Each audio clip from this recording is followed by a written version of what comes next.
if you don't know, just a quick rundown of what Chain Chatter is before I introduce our guest. Chain Chatter is a weekly space that we do, hosted by InLeo, and we talk about all of the things related to various projects on different blockchains. Whether it's talking to people from Thorchain or speaking to people from Maya, or having a guest like today who is building on the Hive blockchain, or really any other ecosystem out there. The whole idea behind Chain Chatter is exactly in the name, which is that we want to talk about different things happening in the blockchain space, whether they're local or otherwise. And I think this is a great format for us to not only learn more about other ecosystems, chains, and projects, but actually to gather ideas and just kind of create a sort of mastermind of good ideas and good people who are doing good things in the space. Um, so welcome everybody. The format is essentially 45 minutes of me interviewing the guest, and then throughout the show, you guys are very welcome to drop questions in the Threadcast or just general engagement. And I usually pull out good questions that I see, and then I ask them in the last 15 minutes of the show. And then I always try to get you guys out of here by the top of the hour. So, that hour starts now. So we've got Vaultec from VSC here today. And, for all of us Hivers, I don't think he needs any introduction. He's building, what I think will be one of the most important projects that are built on top of Hive. It's something that we've all needed for a very long time. I've been on this blockchain for probably close to 8 years now, and one of the most talked about things since the beginning was SMTs, which were smart media tokens. And it was always an exciting idea for all of us that we could tokenize on top of the blockchain and build, and that projects could come in and build here and build great things. And while we all waited many years for that to happen, it was not until Hive Engine eventually came out with tokenization that we were able to do anything. And I think VSC kind of takes that 10 steps further, in terms of tokenization and building a second layer chain. And they're also doing some really cool stuff with wrapping Bitcoin onto the Hive blockchain. So we'll dive into all that and more. So Vaultec, welcome to the show. How are you doing today? I'm doing well. How are you guys? I'm good, man. Good. Yeah, last time I saw you was Hive Fest last year, obviously. Um, Mm. but yeah, it's been great to kind of see where you've progressed since then and to now. Yeah, we've been making a lot of progress. I mean, there's been a lot of hurdles we've been encountering, especially the technical parts with bugs and issues like that. But we've been making a lot of progress. And over the last couple of months, it's just been a lot. Even Awesome. compared to what we were originally working on, things have been going faster and faster, and the team has grown a little bit too. So that's always a good thing. Yeah, no, I know it well. The more you dig into the trenches, it seems the more things start coming at you. But let's dig into that. But to start, can you tell the people a little bit about yourself? I obviously know of what you're working on, and I think a lot of us here know what you're working on. But how did you originally get into the crypto space, and maybe just a little background on you on a little bit of a personal level? Yeah. So I started out mining crypto back in about 2016, 2017 area. I was mainly mining Ethereum, and then I mined Ethereum Classic, and then some Monero for a while. And that's how I kind of got into crypto. I just was really in there to see, okay, can I make some money on it, etc. Um, and then I ended up discovering Steam at the time through DTube, kind of, the decentralized video platform. I thought that was very kind of interesting, and I slowly started to research out like how does this blockchain stuff work? How is it decentralized? All these kind of things around what really builds a platform like that. And then from there, I really just kept going and going and going, all the way up till now, where obviously building a decentralized network.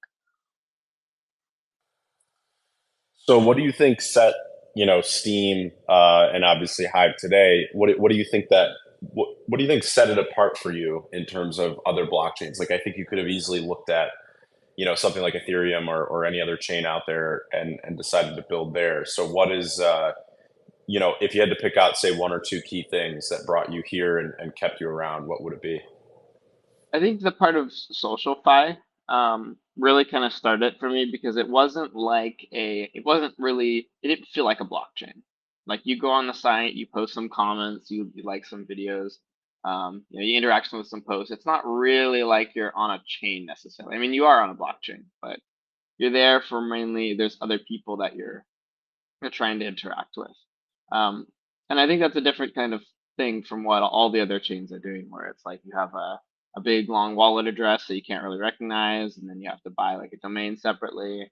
Um, and that having that real like you have this handle like at Vault-Tec is more it's much more personal than something that's a random address.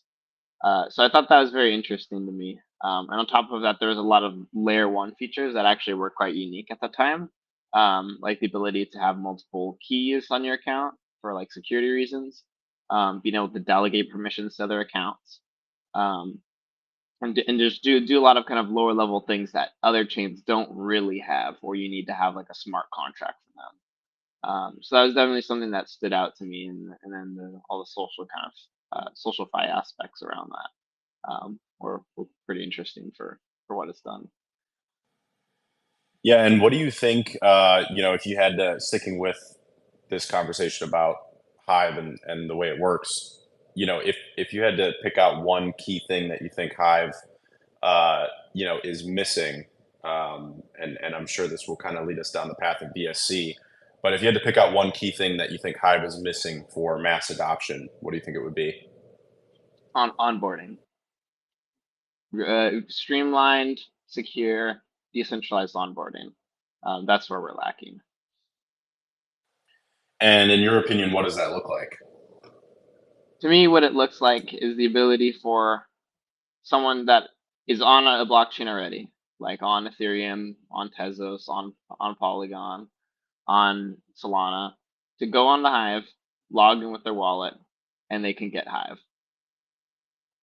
There shouldn't be any barriers to that. You shouldn't need a Hive account. You shouldn't need to think about RCs. You shouldn't need to go to exchanges. You don't need to have someone to onboard you. You should just be able to log in with your account you already know that's on a blockchain that you're already familiar with. And now you have access to Hive. You can send that to other people. You can interact with the smart contracts. You could even earn maybe potentially blog rewards off of that too. But your identity from your other blockchain accounts should work on Hive. And making that something that's compatible means we can onboard any Ethereum user, any Solana user, any Tezos user, any Polygon user. They already know what to expect. My wallet address works on Hive, and I can send and receive HBD in Hive. Any user on Hive, any off-chain user, any account, I can trade it for Bitcoin. I could wrap it. I could unwrap it for Bitcoin mainnet. I can do all of that stuff with the same account. It's no different than the native base layer. There's certainly some advantages, like you have the unique username and the key rotations and all that nice stuff, but you have the ability to log in with whatever you currently are familiar with, and there's very, very little difference in the user experience of that. That's my ideal. Yeah, I've been knocking on this door for a long time, and Inleo has light accounts where people from X Mm. and Google and using their phone number can actually create accounts and Yeah, and interact on that's chain. great. Yeah, Yeah, and and I've long been a believer that that's one of the most important things to solve, which is obviously why I'm kind of chasing it down, and I've been playing around with some MetaMask integrations as well. So yeah, I definitely agree with you that it's one of the key issues. And what do you think? You know, because this is something I've spent a lot of time thinking about as well. What do you think the main thing that these people coming and obviously there's going to be a lot of different subgroups here, but if you picked one or two groups, what do you think the main thing they would come to Hive for would be? Like, are they coming here because they want to, buy HBD and stake it in their account? Are they coming here because they want to create blog posts? Or is there some other reason? And again, there's going to be a lot of subgroups, but but just pick the one that you're most inclined to think is the best target audience. What is that action, like the key action we're trying to get them to, Mhm. sign into Hive to do? Yeah, I would say overall, I mean, just looking at it from kind of a value perspective, what's the highest value generation for the network, and what does people mostly use crypto for anyway? It's DeFi, and we've seen recently, especially things like Thorchain and Maya Protocol, that cross-chain DeFi is incredibly important and incredibly valuable. So building the tools to do that on Hive is very critical and important. Like being able to do the wrap Bitcoin, wrapping Litecoin even, wrapping many different tokens onto Hive and being able to trade within Hive means that our ecosystem is extremely valuable. This allows those people to do those same kind of things that Thorchain and other chains are doing, but do it better, do it faster, cheaper, do it with more tokens, do it more secure. Give them a lot of flexibility with what we're trying to build so that those people can say, oh, this is interesting, this might be a good alternative, oh, there might be good rates here that we can buy tokens on. And that ultimately gets the eyes of those people who are very crypto centric, or like, I'm gonna go to this next token and get the best airdrop from them, get all the tokens from the airdrop, or go to this token and wrap all of my tokens here, and do whatever all those people like to do. Though that raises eyebrows because we have something that is valuable to them, and bringing those people on and seeing what they want and what kind of things they need as a trader, really allows us to build those tools around that. I mean, of course, there's things that are like socialify aspects where blog posts are important, content creation is important. All that's definitely important, but there's also still a lot of value in just like providing good cross-chain experience, and not just providing a good experience, but also providing good UIs in that. A lot of the UIs currently around crypto are focused mainly on trading, but there's less of like UIs that are focused around lay people. So some of the work that we're doing for BSC is building actually a really good front end that is just meant for, I want to have some tokens and I want to manage it in an account, and I can do some basic things like uh, filtering and sorting and doing very basic analytics on what I have, but not a lot of like advanced tooling. But that means that we could bring people who are not crypto savvy into the ecosystem, and they could hold some HBD and stake it and then get some rewards from that. They don't have to know all this technical jargon about trading and trading interfaces. They just need to go onto the site, log in with their social wallet or UVM, and then now they can get some HBDs and start staking with that and earning rewards from that over time. Um, and so that's a really key important thing, is that we also want to make it accessible to all kinds of groups of people: the traders, the people who are just wanting to invest in crypto, and then everything else that falls under that, like people doing SocialFi, NFTs, writing contracts, et cetera, et cetera. Yeah, I'm a huge fan of that idea. Obviously, I've spent a lot of time in the DeFi space, and you mentioned, Thorchain and Maya, and I've been an investor and user of Thorchain since pretty much they launched. So I'm a huge proponent of cross-chain DeFi and DeFi in general. I think there's a lot of very interesting use cases, and Hive, like you said, really makes things easy to use and cheap to use. And I mean, I think all of us kind of like scratch our heads, and our brains kind of explode when we see other people out there in the crypto space, especially the ones who complain about paying very high fees to do things on Ethereum and whatnot. And we're like screaming from the rooftops about Hive. Um, you know, a mixture of frustration, anger, and trying to actually help people. Uh, talking about how there's free transactions and 3-second block times, and it's definitely a difficult challenge to solve. And I'm really excited to see how you're tackling that, because what you're doing, and I think this is where we can kind of get into how you seeded the idea of VSC.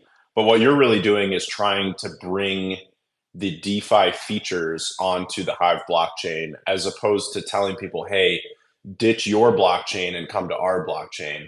And I think that that's a really good approach. So how did you kind of come up with the idea of VSC, and let's just talk about like from the ideation phase to the initial, kind of start of development. How did that idea come about? And, um, is that how you would describe what you're trying to do, which is, bring not only DeFi, but just bring more crypto centric features onto the Hive blockchain? Yeah, and that's a perfect explanation. Um, Very perfect characterization. And when I really first started working on BSC, um, it kind of started out as just like how can I build a smart contract protocol? Like what actually are smart contracts? How does it work? What does it actually look like when you do that? And so I thought about it for a while and I started experimenting with some code. And then it kind of dawned on me around early 2023 that Hive currently has a huge lacking point, which is smart contracts. Um, there is, Hive Engine that has tokens, but you can't even deploy your own token. You have to pay a bunch of money for that. You can't even customize it. So that's not really contracts. It's just tokens. And overall, like that's a really lacking part of our ecosystem. Pretty much everyone who is coming in externally at conferences, at events, are looking at, okay, how can we actually use Hive? And then they look and they see, okay, they can do this documentation. The documentation maybe not that good. Oh, I also need token features, but I'm not really sure how to do that. And then the conversation pretty much ends at that. 90% of conversations end at that, with maybe some people still kind of interested after that point. And that's really not good. We're wasting time on marketing. We're wasting time talking to people. We're wasting time shouting from the rooftops. And we're obviously not hitting that crowd of people. And what I realized is that it doesn't matter how cheap your blockchain is, right? If your blockchain costs zero, it doesn't really matter if it doesn't meet the same things that other chains do, like EVM. So EVM will always be the predominant source unless we can offer something that does the same thing as EVM but better. So like our contracts, for example, allow you to program in any language. You can program in a JavaScript-like language. You can program in Rust. You can program in a whole number of languages that support WebAssembly. That's a lot better than Solidity. And that's certainly something that people will take a look at when they're first getting into the smart contract development. How easy it is for me to actually write a contract. And if it's in a language they already know, then it's substantially easier than learning the new one. And if it's in a blockchain, if they could use their current blockchain identities in the way that they already know, then it's a lot easier for you to onboard them. So really, since we don't even have that, it's very hard for us to say, okay, why don't you look at Hive? Because there isn't something they could use that meets their needs.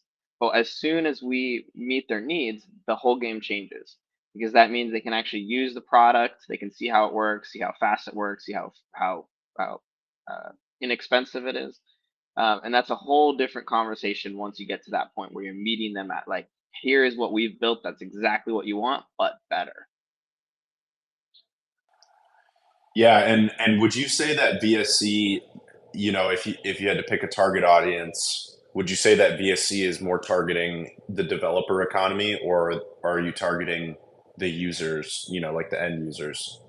It's both. We're mainly targeting developers for the core of what VSC does, but what we're doing with wrapping is 100% user centric. Like a lot of people will, I mean, I hope a lot of people would go to our site, sign up, either get a Hive account or log in through EVM, and then wrap Bitcoin. Simple as that. Like that's the intended user base, is that they can just go on the site, they can wrap Bitcoin, they can send Bitcoin around feedless, and any user can now accept Bitcoin. Any user can now accept Lightning. Yeah, let's pick apart the user part of things Mm. first. So let's say that a new user comes in and they go to the VSC site and they wrap Bitcoin, or at least they look into wrapping Bitcoin. What is going to be the initial use case of doing that? Are they going to be, you've mentioned that they can send the Bitcoin around. Does that mean that they can send Bitcoin to anybody with a Bitcoin address? Do they have to have a Hive address? And then, second part to that, Mm. will there be any, say, like DeFi features, let's say like pooling or swapping of any kind? Yeah, so there will be a pool, and you can send it to anyone on Hive and any Bitcoin address. Now the Bitcoin address is a bit more of a interesting case because there is other factors like unwrap fees and transaction fees and all of that. But the core UX is someone can go on the site, they could sign in with like an EVM or Hive wallet, and then they can start the wrapping process. So they end up getting a deposit address that's unique to them that goes to their user, and then they deposit their Bitcoin onto that address to some limit. There's a certain amount of limit per deposit they can do. And then after about 30 minutes to an hour, that gets confirmed, and now they have wrapped Bitcoin on BSC. And from there, they can either send that within BSC, the different light account users, or they can send that to Hive users. Or if they want to, they could also unwrap that to the mainnet and send it to one of their friends on Bitcoin mainnet, or even themselves if they want to do that. So you pretty much have a Bitcoin you pretty much have a Bitcoin wallet. There's almost no difference between a regular wallet and Bitcoin wallet in function. The only difference is there is added fees on the unwraps because unwraps are not free. There's transaction fees on Bitcoin. There is time that the wrapping provider spends with their liquidity, and so there is of course fees for that. But in essence, they're functioning like a Bitcoin wallet. They can send and receive it. It's all the same thing. And then when you add in Lightning, where you can now receive Lightning invoices from that, you pretty much have all that you need to accept Bitcoin. As a merchant selling goods, you can accept Bitcoin easily. Sign in, make an account, you can now accept Bitcoin. No thrills, no setting up, wallets or dealing with Lightning or none of that. You can immediately do it. It's very easy, straightforward. You have an account, you already know. You're using an account, you already know. Yeah, I definitely like it because then I think you're even getting into more subcategories of a target audience, which would be, going after merchants, and, obviously end users who might be sending frequent payments around. And, being that Hive is a social blockchain as well, I'm sure you could find a lot of ways to tap into the whole idea of sending Bitcoin that is on the Hive blockchain, in a feeless way, whether it's like tipping an author. Like I guess I could kind of extrapolate and imagine that once you have this all set up, UIs like PeakD and others could integrate a tipping feature where, say a user wants to tip an author, some fractional amount of Satoshis, and they're able to do that thanks to the VSC, network allowing them. Oh yeah. That's the easiest part of it. So, so we've talked a little bit about users. We've talked a little bit about Wrap Bitcoin, and you mentioned that there's going to be a Bitcoin pool. So you've also mentioned that there's the other category, which is the developer economy, Mhm. which I think is extremely interesting. I mean, if you look at why, and I was around, I've been around long enough to see the transition where we basically only had Bitcoin, and then Ethereum came out, and then people started talking about, this distributed, decentralized computer, and then suddenly all these developers kind of formed around Ethereum and started building things. So I'm very interested and curious to hear how are you going after developers to kind of build a developer economy around Hive, with a lot of the tools that you're building. Yeah. Um, I think developers as an overall market is probably a little easier than regular users. Like users, we can't really expect what they want. They have certain needs, they may not be technical, etc. The developers are more, we can understand them at least. And mainly my take on that is we need to engage and approach them. Developers know what they want generally. And if they don't, then, well, that's something we have to figure out. But developers know what they want. And if there's something that they're struggling with, we need to find out, or maybe they'll even tell us, but we need to find out what really their pain points are and how we could improve those. If there's a lack of documentation, we need to improve that. If there's issues with, I don't know, our SDK or other libraries that we have, we need to improve that. And we're working on doing our first release of documentation sometime soon in the next couple weeks. So we're going to make that available for people to start playing around with and deploying contracts pretty soon. We're not quite ready yet, but the goal is that we make as much of it accessible as possible so that people can easily get working with BSC and build on it without a lot of friction. They can download the contract template. They can start playing around with it, making their contracts. They can test those contracts against mocks. They can do all of that, and it's not something that's like, there's a billion different things I have to learn, I have to figure out, and all this complexity that they have to worry about. But no, they could just download the contract template, start coding, and start experimenting with it, and write tests and do mock deployments, and all that stuff makes me try to make it much more straightforward than other chains do, at least as easy as we can make it. Yeah, I think the ease of use, the documentation, being compatible with other languages, I think that's really key here. If you had to guess, what would you say are, say, like top three external things that could be developed? And I know that obviously in a vacuum, it's difficult to imagine these things, but if you had to kind of imagine what perhaps like three new developers might come in and build using VSC, what might some of those examples look like? Hmm. Yeah, that's an interesting question. I don't have a good answer for you right now, at least, but I do have something to mention on that. We plan on doing a hackathon at some point. So all these kind of things, like what people might externally envision or think about, will probably come up in that. So we don't have an exact date for when that's going to happen yet, but sometime in the near future, we'll do a hackathon where we could really explore that, and we'll be rewarding creators or developers based off of how creative they get with their contracts. So what's the most inspiring, important use cases they could imagine and build and actually show us? Nice. Yeah, again, I think it's something that in a vacuum, it's really hard to imagine what people are going to do because it's one of those Yeah, things of where you're, course.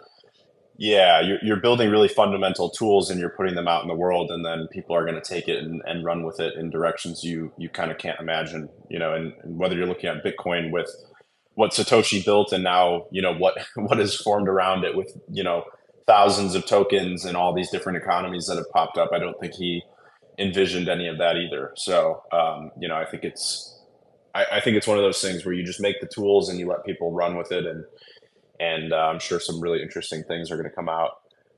So I saw Taskmaster mention VSC greater than Lightning Network. Am I reading this correctly? Do you want to like and the reason why I picked that out is because I think a lot of people don't know about Lightning. Um, so do you want to give like a quick, like if you had to compare what VSC is doing to what Lightning Network is on Bitcoin, what would be your kind of quick rundown for people that might not know? Hmm, interesting. So it's kind of a hard comparison, but essentially Lightning, um, it's so when you have like, trying to think here of like what's a good approximation. Um, essentially, here's how I like to think of it. VSC is one layer. You can send, receive Bitcoin. It's fast, US, works on Hive. It's one system. Everyone's on the same playing field. Lightning, because of the way it works, without going too much into exactly how it works, is there's several separate kind of layers to it. Each individual channel that you have with another person, they're kind of these isolated payment channels that you have. And there is ways that you can pay through those channels. So if I'm connected with Binance, I can pay someone who's a Binance user pretty easily. There's ways you can do that, but it's much more constrained and kind of limited on what you can do on Lightning. And it's very dependent on liquidity and all of these kind of factors that make it very hard to use. And the only way that you can make Lightning actually work well is by knowing how it works and then managing your node and managing your channels. And to most people, they're not going to do that. Even the exchanges have problems doing that. They struggle to manage that properly. And so the result is that the network oftentimes just doesn't work. You can't pay people. You can't pay people offline. There's all these kind of limitations that just you cannot solve. You simply cannot solve. And so with VSC, you can do pretty much all the same things that Lightning provides, fast, feeless transactions, without those downsides. And again, the Lightning's great for what it does. It certainly has use cases there that are always going to be better than VSC. But as an overall have like as like the from the user perspective, it's much simpler to use and much easier to use, and it accomplishes the same kind of goals.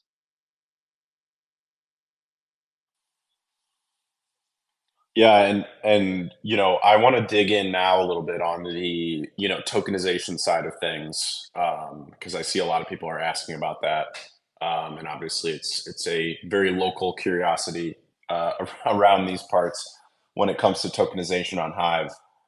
So, like you mentioned, Hive Engine allows for very simplistic. And again, you kind of got into this too, but using the term smart contracts would be a pretty what would be it'd be like describing a firecracker with calling it a WMD. Like to call it a smart contract is definitely a mislabeling in my opinion. Yeah. That being said, they do allow you to do pretty incredible things. So not knocking on Hive Engine in any way. It's from what was there prior to Hive Engine to what is there after Hive Engine. It's pretty incredible how this blockchain Mm. has changed.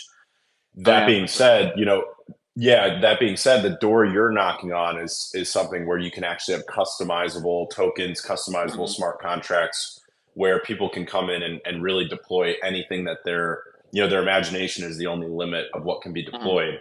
So what will tokenization look like on VSC, and what is your kind of timeline for that? And you can give timelines however you want. I know some people like to give actual timelines, and others just like to say soon. So, however you want to tackle that, Well, go ahead. you can start programming contracts right now. So if you want to build your token contract, the door is open. We may not guarantee everything's working the way it should, but you can definitely start writing your token contract and building what you want or what you envision to deploy. So there's no real issue there on writing the contracts. Just the issues, of course, network stability and other problems that we've been facing for the last few months. But overall, we've been getting through a lot of those problems and making substantial improvements to the software. So that shouldn't be something that we'll have to deal with in the future. But in the next couple of like before Hive Fest, we'll definitely be writing token contracts, almost guaranteed. So we'll have an idea of what that ultimately looks like and what we're going to deploy on the network. What the standard for tokens will be like. So we'll definitely have an idea of that, and then we'll be doing other things like actually making a standard for it and making that something where people can publicly look and see. Okay, here's how you write a token contract. Here's how I can add my custom functionality. All of that. Nice, nice. Yeah, and my understanding too is that you're building a marketplace around tokens as well, right? Like, could you tell me more on what you mean by that? Yeah, I will. Let's just call it. Let's just call it because you're already doing the Wrap Bitcoin pool. So I Mhm. would assume, and I've kind of heard loose announcements here and there, that there's going to be pools and various financial sides of things. So I guess when I say marketplace, I mean Mm, exchange interface slash yeah, backend. I see. Yeah, yeah. I mean, any token that you have on VSC, you can also create a pool with it. Like once you've written the contracts and make that streamlined, it'll be very easy to deploy a token and then make a liquidity pool for that. So like if you want to have a liquidity pool with Hive or HBD, you can set that up, and then that could also in turn be paired with like Bitcoin, for example. So you could go directly from like Leo token to Hive, and then right to Bitcoin, and then in that same operation you can unwrap it. So immediate trade right through to Bitcoin, and then that Bitcoin goes somewhere to your wallet in the on the Bitcoin mainnet, like an exchange or something, or whatever it is that you want to do. So it makes it a lot easier and a lot more universal overall for doing things like liquidity pools and all of that more advanced DeFi stuff that people are familiar with on like EVM and Solana, all of that. Yeah, and is there going to be any standardized base pairs? You kind of mentioned you could pair it with Hive or HBD, but with the Bitcoin pool, I'm assuming you're going to do a Bitcoin Hive pool, and then let's say that any other tokens, is there going to be a standardized? It has to be paired with Hive, or it has to be paired with an asset in particular, or they can be paired with any other asset on the protocol. It can be paired with any asset. We recommend though doing Hive and HBD, both of those, as Bitcoin is going to be paired with that. So most of the interest is going to be kind of centered around Hive as the main kind of trading route. Um, Cool. Yeah, and I'm assuming that, and this is kind of getting into the developer economy stuff, but if there's various pools out there and they're kind of all connected to Hive or a similar base asset, then people mm, can start building aggregators and all sorts of other technology on top of what you're doing. So, mm. um, Yeah, absolutely. it's really just about getting those base rails into place. Yeah, absolutely. Let's see. Yeah, let's see. Coming up on 40 minutes. So let's see what the audience has got to say because I pulled out a few interesting questions so far. And I know that, when it comes to VSC, when it comes to a lot of this stuff on Hive, people are generally interested in like what is it going to mean for the existing Hive user base. So I guess that'll be the first question I pull out from here is what does VSC mean for someone who's currently on Hive who may be interested in doing more DeFi things or really anything. What is VSC going to mean for that kind of end user that's already Mm. here? I think the most direct one is Bitcoin wrapping. I think one of the top complaints is where can I buy Hive or where can I sell Hive? And people don't really have a great answer. They're like, well, we're going to add more exchanges. But this actually allows you to directly go to Bitcoin, directly trade for Bitcoin right on Hive. So people who are just wanting to do uh, regular activities, like just get their money out, will absolutely want to look at VSC and start using it, or buy Hive, whichever route they're deciding to do. So that's all open to them. Now, but previously you'd have to go through SimpleSwap or go through Binance or all these different places that may or may not even be allowed for them to use. So just giving them the accessibility to actually trade for Bitcoin is a great thing. Very, very powerful thing. Yeah, I think there's a lot of demand for that. I've been that's another soapbox I've been on is Mm-hmm. talking about how Hive has a dwindling, centralized exchange presence, and I do think it is one of the greatest existential threats for this blockchain is just that dwindling presence on various exchanges, and then the combination of that with these exchanges actually whether they go out of business like FTX or they delist Hive or they basically KYC launch all their KYC protocols and then half the world can't even use them anyways. It is a big threat in my opinion, not just for Hive but really for every crypto out there. Yeah, yeah. I mean, once we do that, we get what is it, 1.2 trillion dollars of access to 1.2 trillion dollars. So as soon as you hook up Bitcoin, you get 1.2 trillion dollars of liquidity. It's all Yep. there. So then add Ethereum on and Solana and all these others. That's the majority of the market right there. Yeah, definitely agree. Yeah, there's a huge market out there with cross chain, so I've definitely been a big proponent of getting us cross chain, and I see some people asking, what about Leodex, where you actually can do that already as well. And I've been a big proponent that you need many different iterations, many different implementations. I don't think that any one implementation takes away from another. So Hmm. that would be my message to the people saying that. But whether you're looking at what Brian of London is doing with Lightning implementation or VSC adding wrapped Bitcoin and DeFi features directly on the Hive blockchain or Leodex aggregating across Maya protocol. All of the above are great things for Hive, and building them all in conjunction is overall a great thing. And you definitely could dive into all the different reasons why. I think one of the biggest is just that giving users the optionality of what they want at the time that they want it, and then just generally, you mentioned liquidity, and the more methods, the more means, the more liquidity across these different rails. So Hmm. I think it's I just think it's generally a good thing to just keep iterating. Mm. Yeah, for sure. I Let's see. definitely agree. Taskmaster asked, what role does HBD have on BSC? It's a good question. We're currently working that out right now. But HPD is going to be the primary kind of gas token. Not I don't mean gas token, but you stake effectively stake HBD for resource credits. So this will primarily apply to the off-chain users, so the light account users like Ethereum and all of that.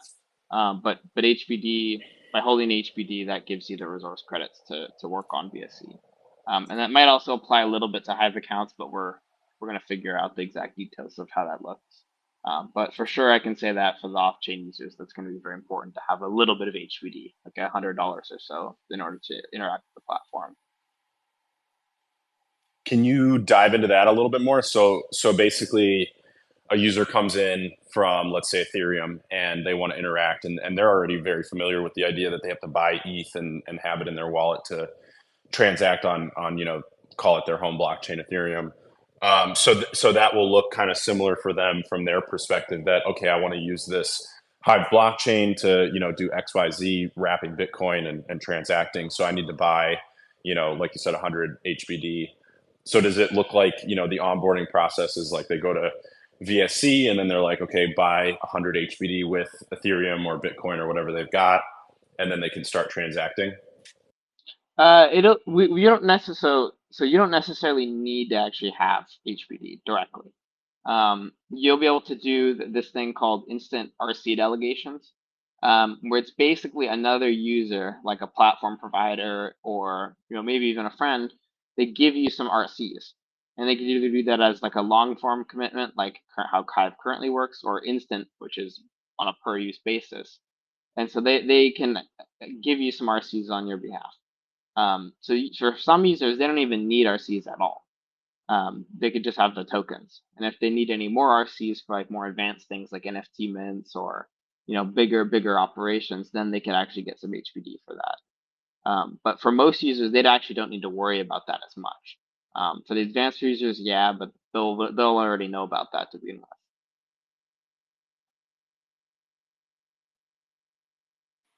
Sweet. Let's see what we got here. Self Help for Trolls asks, is there a roadmap for BSC? If so, do you have a link to it? Yeah, there's an original roadmap in our DHF proposal, the most recent one. However, that's a bit out of date now. Um, so we're still on track to do all that before HiveFest, but the exact dates are kind of moving. I'm gonna put out an updated roadmap at some point. Just very busy with all the dev stuff. But Cool. we'll put out something updated at some point. Cool. Yeah. Sounds good. So, Self Help for Trolls, keep an eye out for the new roadmap. By the way, follow up question, and this one will be for me. What is one thing you're most excited to release before Hive Fest, which is in September, in case anyone didn't know. Bitcoin wrapping. Yeah, I'm really excited for that.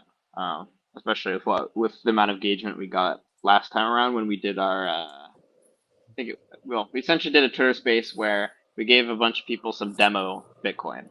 I think it was like either 50 or $100 worth, and it was one of the early versions of what we were building with Bitcoin wrapping, and people loved it. So I'm really excited to actually release that in production with people able to trade real money and trade Hive and do all of that.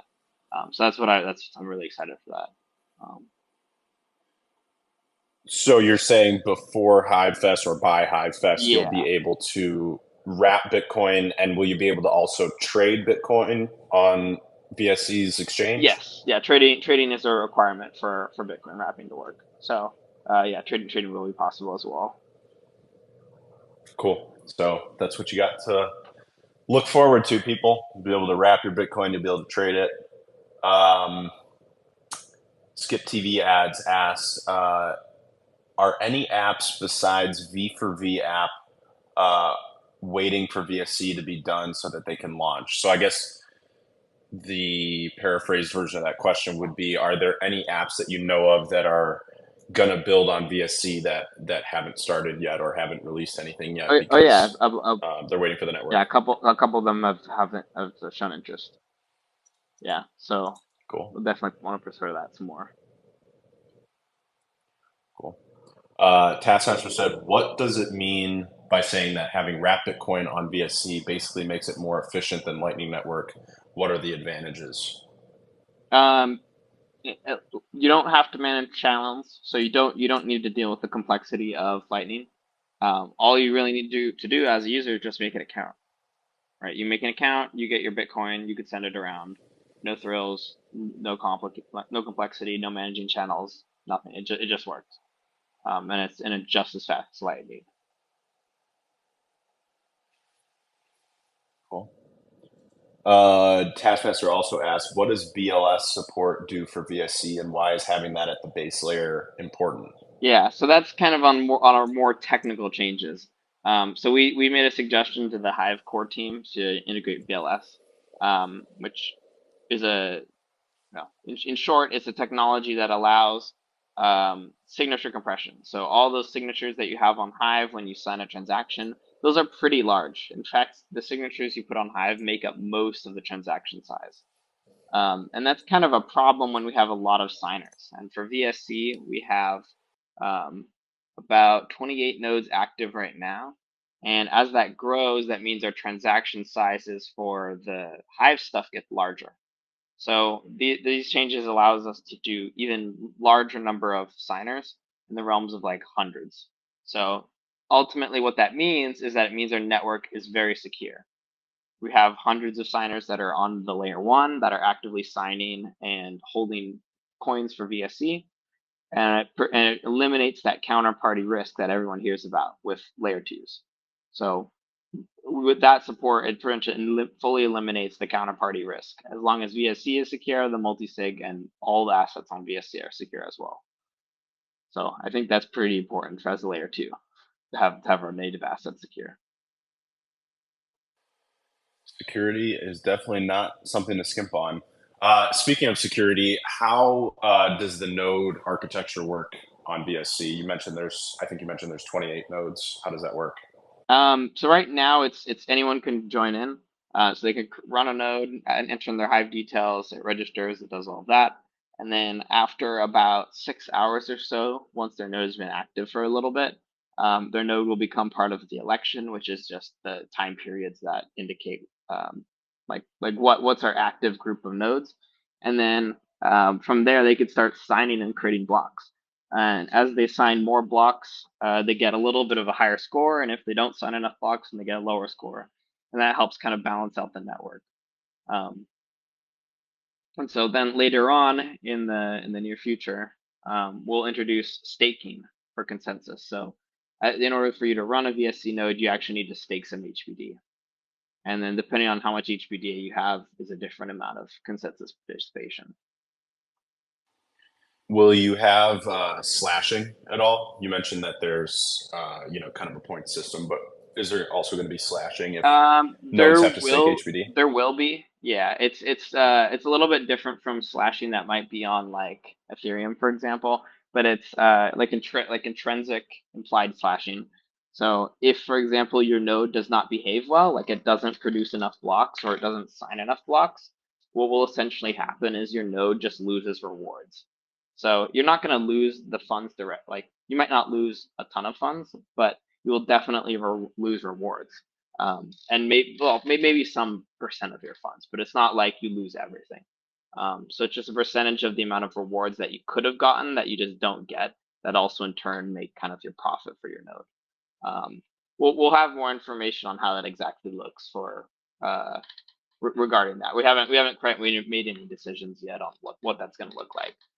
But there will be kind of a slashing mechanic there that's implied if your node isn't doing well or is misbehaving for some reason.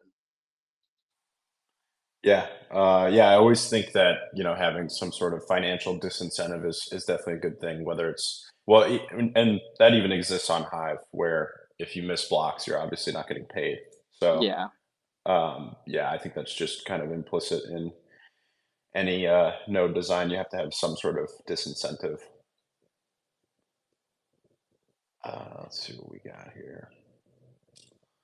Running low on questions. If you guys have any more questions, drop them in the Threadcast. We'll be here for about 7 more minutes, so get your final questions in.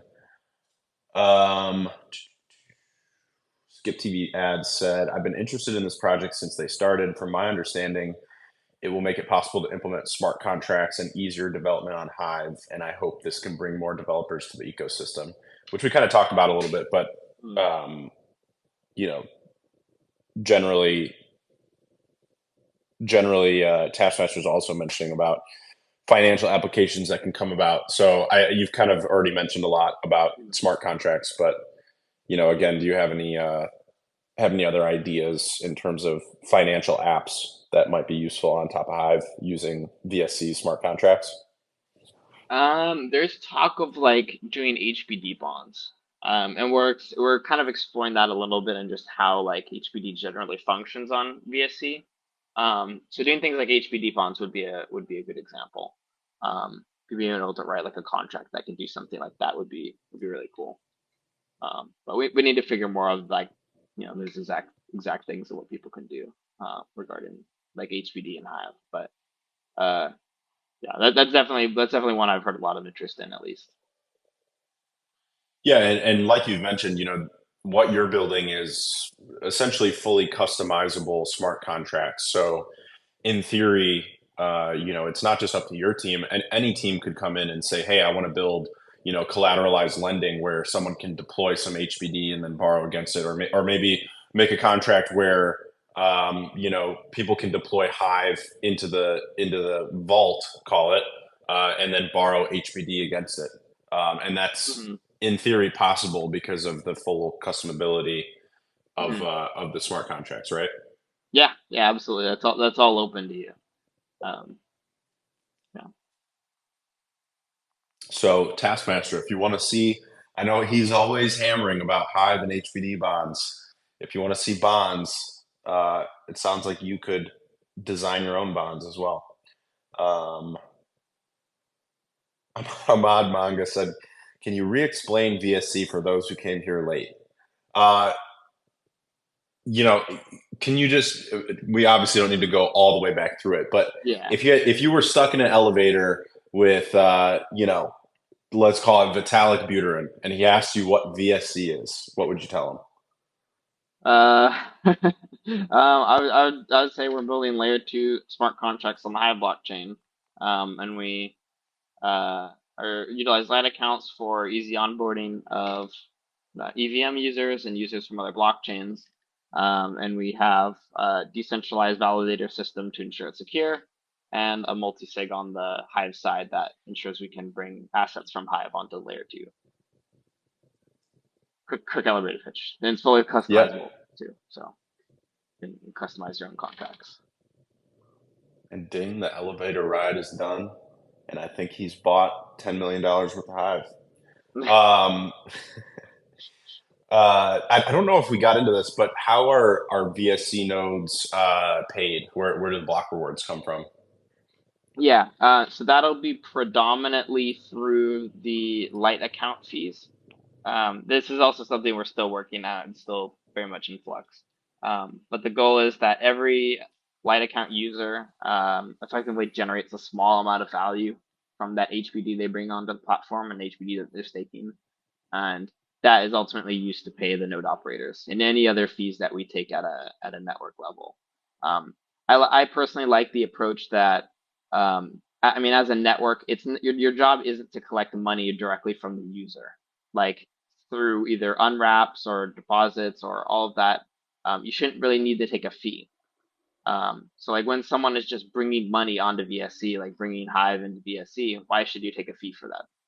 It's the user's money. It's not the network's money. And there's a lot of value that is outside of that that we can extract and use to pay for the network, like people who are staking for resource credits. So I'm of the opinion that there's a lot of ways that we can just generate revenue for the network. That's just we don't have to directly take it from the users. And Yeah, then yeah, and something I'm kind of getting from a lot of your answers about these questions is that things are still being developed, things are still being determined. But Mhm. especially when it comes to these financial aspects, you kind of want that. You want financial flexibility because and this is kind of a theme of the other things we've talked about. But as you build things, as you put these tools out into the world, they get utilized in ways that you couldn't imagine from the beginning. So being flexible and determining these things as you go and as you see the adoption take place, I think is really important. So, maybe you start to see that, tens of thousands of light accounts get created and there's a small fee there and there's potential other sources of revenue from that. And just being flexible and not too rigid means that you're able to adapt in real time and create solid revenue mechanics from those. Yeah, yeah, exactly. And I mean, if we were to like build this on, I don't know, build this on Bitcoin or Ethereum, we would do something completely different. So the way we build things for Hive is unique to Hive. It's very customized to fit right in with the model that Hive has. And we wouldn't be doing that anywhere else, for sure. Yeah, yeah, Hive is pretty unprecedented when it comes to flexibility in general. um, and getting a little bit into the broader ideas of Hive. I see Ahmad Manga said, I'm impressed at how well HBD is doing despite only being soft pegged to the USD. And that kind of takes us, to close this out. What are your general thoughts around, Hive, HBD, the blockchain in general, kind of taking a bird's eye view, on the whole of the blockchain. How do you see things doing right now? How do you see things doing in the future? Right now things are, they're okay. They could. There's a lot that we need to improve, I think, as a blockchain. Primarily from a technical aspect. Like there's just many examples of this where we try to onboard people and they look at Hive's documentation or Hive's libraries and everything that is around Hive that they need to use, and they just can't. And we really need to do a better job at that. And if we could successfully do that and get a core team under these projects, of improving the actual Hive software, like improving the nodes and improving the libraries and improving all of that, things would be a lot brighter in my opinion. But there's work we have to do there for sure. And that's something that's not I'm not standing by and just doing nothing. There is work that I'm starting to look at doing to actually improve the core of like Hive libraries and core Hive stuff. But that's definitely something that we need to keep in mind that we are competing with other chains, and what we have at the core of our offer of what Hive is offering to the world is that it needs to be good and high quality. So if we can put effort behind that, we'll be able to help really compete with the other chains, or at least do better than what we're currently doing. Um, so that's stuff I'm very interested in trying to pursue a little bit, or at least get the fire started. Yeah, I've obviously spent, being that I've been building on Hive for so long, I've had a lot of devs come and go, and that also means that I've had to train a lot of devs on, Hive libraries and Hive documentation, and more accurately, the lack of Hive documentation that is out there. It's just like a dev will ask me, "Oh, well, how do you do this?" And then I say, "Well, you do it this way." And then they say, "Well, how do you know to do it that way?" Because there's nothing in the documentation that mentions it. And I'm like, "Well, you just know." You know what I mean? I think that's a critical piece of the puzzle that we need to solve because there's a lot of really talented developers on Hive already. But a lot of it is just like it's one of those things where it's like, yeah, you just know that you do it that way. But we can't answer to new devs. We can't give that answer to new devs. Essentially, we can't say, well, it's just known that that's the way you do it, because that is not intuitive to people that are out there, Hmm. especially in the crypto space. Yeah, yeah, absolutely. Ahmad Manga said, "How big will, or I guess a better way to frame it, how much will the VSC project add to the size of blockchain data?" This is an interesting one. Actually, it'll be almost, I want to say negative. because the way the blockchain or the kind of sidechain component works is the amount every byte of data you add onto that off-chain layer two, it removes from the Hive blockchain. So if you start interacting solely on the layer two, then all of that data doesn't have to go on Hive, and there is just only the approximation of that, the hash of it. So almost irrespective of how much data we put off chain, the Hive blockchain barely makes a difference. There's only a very small increase. It's just for the amount of blocks we create. So it's actually very good in terms of bloat because we're not adding any bloat. We're actually subtracting from it. So overall, we're the least polluter of it. Yeah, you're adding, you're processing a lot of data, but you're not doing it directly on Hive. You're kind of doing it on your side chain and then Yeah. indicating it to Hive, right? Yeah. Yep. Exactly. Exactly. Cool. Yeah, I mean that was our last question. So, I think we did a good job kind of covering everything. I see Vic Van just asked, how does VSC affect Hive's progress with onboarding new members? And I think we've covered that pretty extensively. So you can go back through the recording, um, where Vaultec talked about how light accounts and the idea of kind of giving people this optionality to utilize Hive from their kind of, I like to call it from their home blockchain, because at the end of the day, we're all Hivers, pretty much everyone here listening. But there are a lot of people out there who are, native Ethereum users, and they'll always consider themselves Ethereum users. Hmm. And that doesn't mean that they won't ever use Hive or any other blockchain. It just means that they'll always consider, their home base to be Ethereum. Hmm. So I definitely like that you're kind of going after those people and saying, hey, you don't have to leave your blockchain. I think it's a mistake to ask people to leave their home, their home blockchain. But you're saying that here's another thing that you can kind of tap into using the tools that you're familiar with. Hmm. Yep. Yep. Absolutely. I totally agree.